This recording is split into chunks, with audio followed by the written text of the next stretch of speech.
আসসালামু আলাইকুম। আমরা বানাবো মজাদার তালের পিঠা। তার জন্য প্রথমে আমি এখানে তালটাকে নিয়ে নিয়েছি। তালটা আমি আগে ভালো করে রসটা বের করে নিয়েছিলাম। এবার আমি এখানে 1 কাপ চিনি দিয়ে দিয়েছি। দিয়ে দেবো স্বাদ মতো লবণ। এবার আমি এটাকে ভালো করে মিশিয়ে নিব। ভালো করে তাল আর চিনিটা মেশানো হয়ে গেলে আমি এখানে 1 কাপ চালের গুঁড়ি আর 1 কাপ আটা দিয়ে দিব। তো মেশানো হয়ে গিয়েছে। এবার আমি এখানে 1 কাপ আটা দিয়ে দিয়েছি। এটাকে একটু মিশিয়ে নিব। তারপরে আমি এখানে চালের গুঁড়িটা অ্যাড করে দেব। এবার আমি চালের গুঁড়িটা অ্যাড করে দিচ্ছি। একসাথে দিইনি কেন, কারণ একসাথে দিলে এটা একটা দলা পাকিয়ে যাবে, তখন এই মিক্সচারটা ভালো হবে না।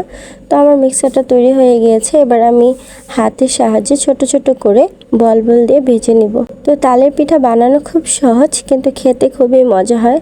তো দেখতে পাচ্ছেন আমি ছোট ছোট করে বল বল করে দিয়ে দিচ্ছি। এভাবে করে দিয়ে আমি সবগুলো পিঠা ভেজে নিব।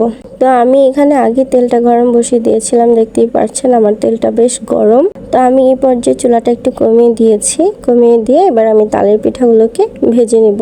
এই পিঠাগুলোতে কিন্তু আমি কোনো রকমের বেকিং পাউডার বা খাবার সোডা অ্যাড করিনি। এটা যেহেতু তালের পিঠা, এটা অটোমেটিকলি ফুলবে আর দেখতেও যেরকম সুন্দর দেখা যাবে, খেতেও খুব মজা হবে। তো দেখতে পাচ্ছেন আমি দিয়ে দিচ্ছি। আমি এখানে অনেকগুলো পিঠা দিয়ে দিব, দিয়ে একসাথে ভেজে নিব। আমি সবগুলো পিঠা দিয়ে দেওয়া হয়ে গেলে তারপর আমি এটাকে উল্টিয়ে দিব।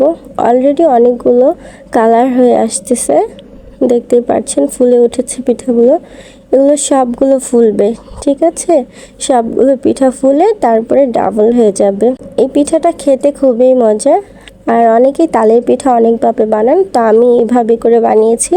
আপনি যদি চান তাহলে আমি অবশ্যই আরও নতুন কোনো রেসিপি দিব তাল দিয়ে, ঠিক আছে? তো আমি এই পর্যায়ে পিঠাগুলোকে একটু নেড়ে চেড়ে উল্টিয়ে নিব। আমি একটু চুলাটা কমিয়ে দিয়ে একটু সময় নিয়ে ভাজবো, তাহলে পিঠাগুলো সুন্দর করে কালার হবে। তো দেখতে পাচ্ছেন পিঠাগুলো উল্টিয়ে দিচ্ছি। প্রত্যেকটা পিঠা কত সুন্দর করে ফুলেছে, ঠিক আছে?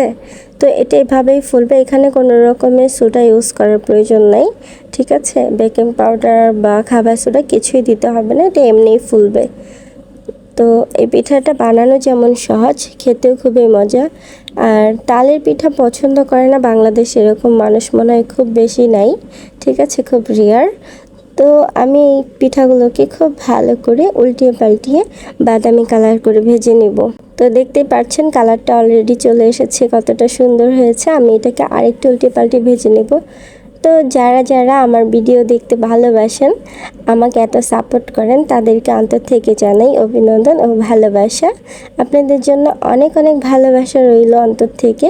আর মন থেকে দোয়া করি আল্লাহ তাআলা আপনাদেরকে যাতে সুস্থ রাখে, ভালো রাখে। তো এই পর্যায়ে দেখতে পাচ্ছেন তালের পিঠাগুলো মাশাআল্লাহ সুন্দর করে ভাজা হয়ে গিয়েছে। তো আমরা উঠিয়ে নিব। তৈরি হয়ে গেল আমার মজাদার সুস্বাদু তালের পিঠা। তো অবশ্যই জানাবেন কেমন হয়েছে।